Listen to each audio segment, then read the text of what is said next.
কিন্তু ये बालियापाल थाना कौन कर अधिकारी माने जड़े जदि कहीं अभियोग करता है ताकू हैरान करने अपर पक्ष पाखर माल खाई टंका खाई से कौन कर आउ गोटे फेरानी काउंटर कर माने बदमाशी कर तेणु ता बाप को आज आज राति 10टा सुधा उठे आणतु। अनुज कुमार महापात्र सभापति सूचना अधिकार अभियान बालियापाल। नाबालिका झील बारंबार टर्चर होती बापा पाखर हाँ से जमुना शोर गोटे आम मुस्लिम झीटे ये बालियापाल थाना को बारंबार दौड़ू मुझे देखुची जाऊँगी किंतु मु आज तो जानिली जे से पिलाटी हूँ तार बाप ताकू गोटे अत्यधिक मान 35 खंड वर्ष बयसर गोटे लोक पाख टंका नहीं बाहा देवा चाहूँगी पिलाटीर बयस 16 वर्ष 6 मास बालियापाल थाना से लेखिकी देलानी किंतु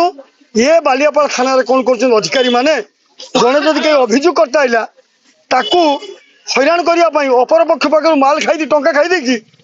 कौन कर आउ गोटे फेरानी काउंटर कर माने बदमाशी कर तेणु ता बाप को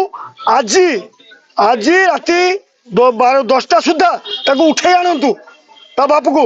नहले देश जो बेटी पढ़ाओ बेटी बचाओ ये माने जिनसा ठीक भाव चलनी एटा कुसंस्कार जो माने रक्षक से माने भक्षक हे ताले कहा भरसा करेंगे एमाने आईन रक्षक जदि आईन को रक्षा न करेंगे ताले कहा भरसा करेंगे। नाबालिका झील असहाय अच्छे से निजक असुरक्षित मन कर प्रशासन पाखे दाबी प्रशासन पाखे पिला को सुरक्षा दि जाऊ यह सहित जी दोषी ता विरुद्ध दृढ़ कार्यानुष्ठान नि जाऊ कहीं आगामी दिन में अन्य माने जिनसा को अनुमान देखिकी से असामाजिक कार्य कर चलिए संविधान रक्षक होगी संविधान को नष्ट कर घृण्य कथा आ कि न पारे जदि यापर जदि कौन प्रकार प्रशासन न करती परवर्ती पर्यायर जो कार्य हम से दायी रहे।